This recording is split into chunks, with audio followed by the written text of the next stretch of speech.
Aye, super duper easy. We have to make a function that returns the value multiplied by 50 and increased by 6.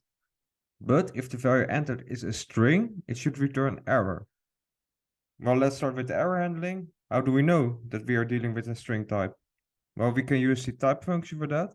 So print the type of the argument a. And as you can see, in this case, we are dealing with a string.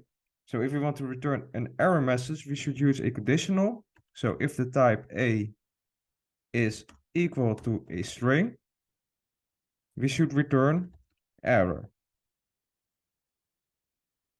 And it works out. You have many other types, by the way, like bool or integer or float or set and so on and so forth.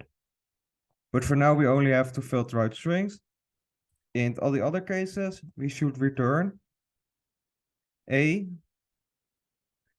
multiplied by 15, and then we should add up 6. Let's try the second test. And there we go. Let's try this out. Looks good.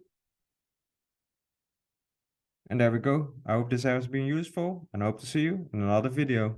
Ciao.